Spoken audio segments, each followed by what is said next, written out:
किराएदार बेटा। उठ जा नालायक, सुबह के 8 बजने को है। तुझे एग्जाम नहीं देना क्या? थोड़ी देर और सोने दीजिए ना पापा। तू उठता या फिर मैं तेरे ऊपर पानी फेंकूं? रोज गधों की तरह सोता रहता है। पेपर की कोई टेंशन ही नहीं है। और एक हमारा समय था जब हम पेपर में फेल होने के डर से रात भर पढ़ा करते थे, सो ही नहीं पाते थे। तो क्या अब आप उसका बदला मुझसे लेंगे? मैं 15 मिनट बाद उठ जाऊंगा, आप प्लीज जाइए, मुझे डिस्टर्ब मत कीजिए। इतना कहकर रौनक रजाई ढककर फिर से सो जाता है। तू ऐसा नहीं मानेगा, रुक मैं अभी पानी लेकर आता हूँ। बस फिर क्या था, इतना कहकर वो भागते हुए बाथरूम में जाते हैं और पानी की एक बड़ी सी बाल्टी लाकर रौनक के ऊपर फेंक देते हैं। पानी पड़ते ही रौनक झट से उठ जाता है। ये आपने क्या किया पापा? अब तू उठेगा नहीं तो यही करना पड़ेगा ना। वैसे थैंक्स डैड, आपके कारण ना अब मुझे नहाने की भी जरूरत नहीं पड़ेगी। चलिए अब आप माँ से बोलकर मेरे कपड़े निकलवा दीजिए, तब तक मैं ब्रश कर लेता हूँ। वैसे कल ना आप एक काम और करना, नहलाने के साथ साथ मुझे ब्रश भी करवा देना। ये ब्रश करने में ना मुझे बहुत आलस आता है। रौनक की बातों से अरविंद का मुंह खुला का खुला रह जाता है। वो अपनी पत्नी कमला के पास जाता है और रौनक की हरकतों के बारे में बताता है, जिसे सुन उसकी पत्नी हंसने लगती है। तुम अपने बेटे को समझाने के बजाय हंस रही हो। रौनक बच्चा है, धीरे धीरे सुधर जाएगा। आप क्यों उसके पीछे पड़े रहते हो? अभी नहीं सुधरेगा तो कब सुधरेगा? 10वीं क्लास में है रौनक, वो अब कोई बच्चा नहीं रहा। अरविंद की इतना बोलते ही वहाँ रौनक भी आ जाता है। क्या डैड, मैंने आपको एक काम दिया था, वो भी नहीं हुआ आपसे। अरे क्या हुआ बेटा? माँ, मैंने डैड से बोला था कि वो आपको बोलकर मेरे स्कूल की यूनिफॉर्म निकाल दे, लेकिन मेरे पीछे पड़ने के अलावा इनसे एक काम ढंग से नहीं होता। देख रही हो कमला, देख रही हो अपने लाडले को? अरे आप चुप रहिए जी। चलो बेटा, मैं तुम्हें कपड़े निकाल कर दे देती हूँ बस। ऐसे ही साल पर साल बीतते जाते हैं, लेकिन रौनक के रवैये में कोई बदलाव नहीं आता। वो पहले से भी ज्यादा आलसी और पूरी तरह अपने माता पिता पर निर्भर हो जाता है। 2 साल बाद पता नहीं कहाँ गायब रहता है पूरे दिन। अब तक तो आ जाना चाहिए था। अरे आप इतनी फिक्र क्यों कर रहे हैं उसकी? दोस्तों के साथ खेल रहा होगा, आ जाएगा अभी। ये कोई टाइम है खेलने का? 10 बजने वाले हैं, इतनी रात में कौन खेलता है? कमला कुछ कहती उससे पहले ही रौनक वहाँ आ जाता है। मम्मी जल्दी से खाना लगा दो, बहुत भूख लग रही है। तुम्हें तब तक खाना नहीं मिलेगा जब तक तुम बता नहीं देते कि इतनी रात गए कहाँ से आ रहे हो। ओ प्लीज डैड, अब आप एसी पे प्रद्युमन बनकर मेरे सर पर बंदूक लेकर मत बैठ जाना। अपनी फालतू की बकवास बंद कर और बता कहाँ से आ रहा है।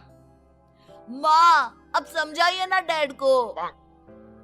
बता देना बेटा, इनको भी तसल्ली हो जाएगी। आप बोल रही हैं तो बता देता हूँ। मैं दोस्तों के साथ मूवी देखने गया था, इसलिए देर हो गई। तो इन सब चीजों में मेरे पैसे उड़ाता है। कभी 1 रुपया कमाने के बारे में सोचा है तूने? जब देखो हवा की तरह पैसे उड़ाता रहता है। माँ अब आप इन्हें चुप करा दीजिए, वरना ना मुझे गुस्सा आ जाएगा। अच्छा क्या कर लेगा? बता ना क्या कर लेगा तू? वैसे बात तो ठीक ही है, मैं कर ही क्या सकता हूँ। पैसे तो फिर भी मैं आपसे ही मांगूंगा ना। चलिए अब ये सब बात छोड़िए और मम्मी मेरे लिए खाना लगा दीजिए। अभी लगा देती हूँ बेटा। मैं बता रहा हूँ कमला, एक दिन ये ऐसे ही बिगड़ जाएगा। उफ़ो, आप क्यों इतना पीछे पड़े रहते हो मेरे बच्चे के? बात की बाद में देखेंगे, अभी आप शांति से उसे खाना खाने देंगे। अगले दिन डैडी मुझे 10,000 रुपए चाहिए।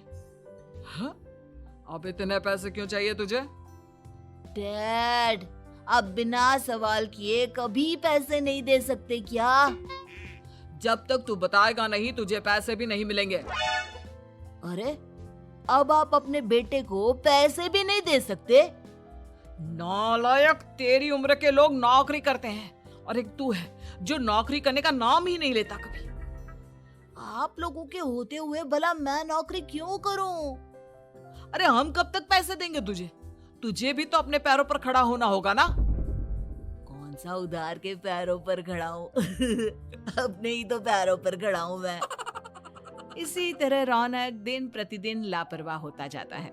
उसकी लापरवाही को देखते हुए अरविंद और कमला अपने बेटे की शादी कराने का फैसला लेते हैं और 1 महीने के अंदर अंदर ही रौनक की शादी मेघा नाम की लड़की से करा देते हैं। शादी के कुछ दिन बाद, रौनक, मुझे एक अच्छी सी साड़ी चाहिए, आप ला दोगे ना? हाँ, क्यों नहीं। कितने तक की आती है साड़ी? यही करीब 5,000 तक की। तुम चिंता मत करो, मैं आज ही डैडी से पैसे मांगकर तुम्हारे लिए साड़ी ले आऊंगा। आप कब तक ऐसे ही अपने पापा से पैसे मांगते रहेंगे? कोई अच्छी सी नौकरी क्यों नहीं कर लेते आप? अरे डैड के होते हुए मुझे नौकरी करने की जरूरत ही क्या है? पर आप ऐसे कब तक उनसे पैसे मांगते रहेंगे? कुछ आपको अपने दम पर भी तो करना होगा ना। अब तुम भी बाकी लोगों की तरह मुझे ज्ञान देना शुरू मत कर देना। साड़ी चाहिए ना तुम्हें, मिल जाएगी बस। इतना कहकर रौनक अपने पिता से पैसे मांगने चला जाता है। डैडी, मुझे 5,000 रुपया चाहिए। अब 5,000 क्यों चाहिए तुझे? वो मेघा को साड़ी चाहिए थी। अरविंद आगे बिना कुछ कहे चुपचाप उसे पैसे निकाल कर दे देता है।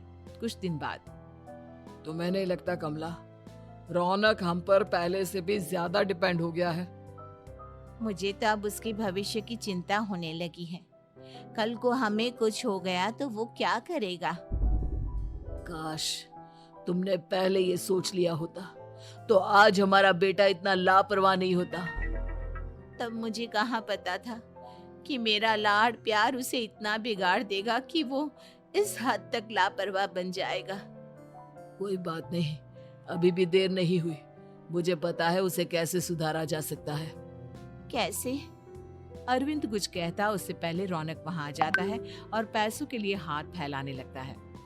डैड, मैं और मेघा बाहर घूमने जाना चाहते हैं। अरे वाह, ये आज सूरज कहाँ से निकला है? Dad please. अच्छा चलो अब मुद्दे की बात करो। मुझे अब 25,000 चाहिए। अब तुम्हें 1 रुपया भी नहीं मिलने वाला। अगर तुम्हें पैसों की इतनी ही जरूरत है तो कोई ढंग की नौकरी कर लो। मम्मी, आप कुछ कहिए ना डैड को। बेटा, वो गलत क्या बोल रहे हैं? ये सब हम तेरे भले के लिए ही तो कर रहे हैं। मम्मा, मैंने बताया ना आपको, मुझे नहीं करनी कोई जॉब वॉब। तो ठीक है, निकल जाओ हमारे घर से। तुम्हारे जैसे लोगों के लिए मैंने ये घर खड़ा नहीं किया है। जितना ये घर आपका है ना, उतना ही मेरा भी है। मैं कहीं नहीं जाने वाला। जाना तो पड़ेगा ही तुझे, क्योंकि अब मैं तेरा कोई भी खर्चा नहीं उठाने वाला।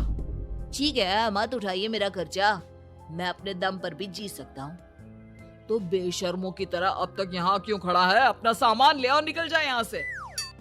रौनक पैर पटकते हुए वहां से चला जाता है। घर से निकालना जरूरी है क्या उसे? बिना पैसों के कौन रखेगा उसे किराए पर? अगर उसका भविष्य सुधारना है तो हमें अपने दिल पर पत्थर रखकर ये कदम उठाना ही होगा। दोनों बात कर रहे होते हैं कि रौनक अपनी पत्नी के साथ एक बड़ा सा बैग लेकर घर से निकल जाता है, लेकिन घर से बाहर उसे कोई भी मुफ्त में अपने घर किराए पर नहीं रखता।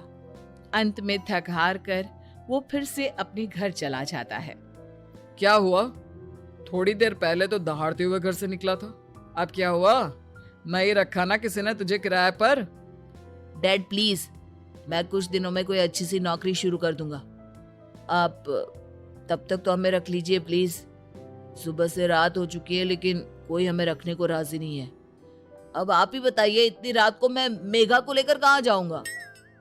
ठीक है, बहू की वजह से मैं तुझे घर पर रख रहा हूँ, लेकिन तू इस घर में एक बेटे की नहीं बल्कि एक किराएदार की हैसियत से रहेगा। 3 महीने हैं तेरे पास। इन 3 महीनों के अंदर अंदर मुझे तेरी पहली तनख्वाह हाथ में चाहिए, समझ गया? पक्का डैड, इन 3 महीनों के अंदर अंदर तो कोई बढ़िया सी नौकरी ढूंढ ही लूंगा मैं। ऐसे ही धीरे धीरे समय बीतने लगता है और अरविंद के दिए 3 महीनों में से 2 महीने बीत चुके होते हैं। पापा जी ने हमें 3 महीने दिए थे, जिसमें से 2 महीने तो बीत चुके हैं। अब ये आखिरी महीना बचा है। अरे तुम चिंता मत करो, आज मेरा ना 2 जगह इंटरव्यू है, दोनों में से कहीं ना कहीं तो जॉब लग ही जाएगी। अच्छा, all the best. Raunak interview के लिए निकल जाता है, जिसके बाद शाम में रौनक घर आता है। कैसा गया इंटरव्यू? आपकी नौकरी लगी या नहीं? अरे पहले सांस तो ले लेने दो अच्छे से। बताइए ना, मुझसे तो जरा भी इंतजार नहीं हो रहा है। वो दरअसल बात यह है कि मेरी नौकरी तो लग चुकी है, लेकिन पैसे बहुत कम है। कितने पैसे हैं? 15,000।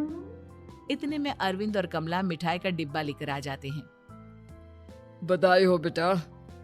हम जानते थे तेरी जॉब जरूर लगेगी।